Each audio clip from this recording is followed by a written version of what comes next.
नमस्कार, मैं doctor Sonal Agarwal smile solutions dental clinic Indirapuram Ghaziabad से। आज मैं आपसे बात करने वाली हूँ ब्रक्सिज्म के बारे में। तो ब्रक्सिज्म क्या है? दांतों को पीसना या किटकिटाना, उसे हम ब्रक्सिज्म कहते हैं। ज़्यादातर लोग नींद में ही ऐसा काम करते हैं। ब्रक्सिज्म 3 तरीके से हो सकता है। एक होता है दांतों को कस के दबाना, इस तरीके से। दूसरा हो सकता है दांतों को ऐसे ऐसे आपस में रगड़ खाना, और तीसरा होता है दांत किटकिटाना। इन तीनों के ही अपने नुकसान हैं और इन तीनों को ही रोकना बहुत ज़रूरी है। दांतों को पीसने से दांतों पे तो असर पड़ता ही है, इसके साथ साथ आपके जॉ मसल्स भी टाइट हो जाती हैं। मुंह बंद करते हुए पेन होता है, या जब आपके इस मस्कुलेचर में पेन होने लगे तो आप समझ जाइए कि हो सकता है आपको TMJ डिसऑर्डर होना शुरू हो गया है, या आप रात में दांत पीस रहे हैं।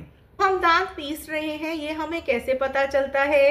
अक्सर या तो आपके आसपास सोने वाले व्यक्ति से, या फिर आप अपने आप भी कुछ लक्षणों को ध्यान में रखकर इसका पता लगा सकते हैं। तो सबसे पहला लक्षण है सुबह उठकर मुंह के बाहरी तरफ में अकड़न होना। अगर आपका मुंह अकड़ा हुआ है तो ये ब्रक्सिज्म का लक्षण हो सकता है। इसके अलावा मुंह बंद करने पे खासकर दर्द होना या TMJ डिसऑर्डर होना बिना किसी और वजह के भी इसकी तरफ इशारा करता है। या फिर आपके दांतों की ऊपरी सतह घिस गई है तो ये भी ब्रक्सिज्म की तरफ इशारा कर सकता है। तो अब इसका इलाज क्या है? सबसे पहले हमें उसकी वजह का पता लगाना चाहिए। अक्सर लोग नींद में दांत तब पीसते हैं जब या तो उन्हें कोई मानसिक परेशानी हो या फिर शारीरिक। अगर ऐसी कोई वजह का आपको पता चलता है तो आप भी पहले उस बीमारी का इलाज करवाएं। दूसरा लक्षण आपके मुंह में ही छिपा हो सकता है, यानी कि आपके दांतों की टेढ़ी मेढ़ी या खराब बनावट। इन इलाजों में अक्सर समय लगता है और तब तक आपके दांतों की ऊपरी सतह को काफ़ी नुकसान पहुंच सकता है। तो उसको रोकने के लिए बहुत से डॉक्टर्स अक्सर नाइट गार्ड का इस्तेमाल बताते हैं।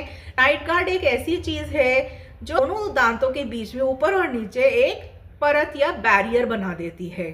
इन दांतों को नुकसान होने से रोकती है। तो अगर आपको भी लगता है कि आपको इनमें से कोई परेशानी हो सकती है तो जल्द से जल्द अपने नज़दीकी डेंटिस्ट से संपर्क करें। निम्नलिखित नंबर्स पर कांटेक्ट करें। स्वस्थ रहें, मुस्कुराते रहें। धन्यवाद।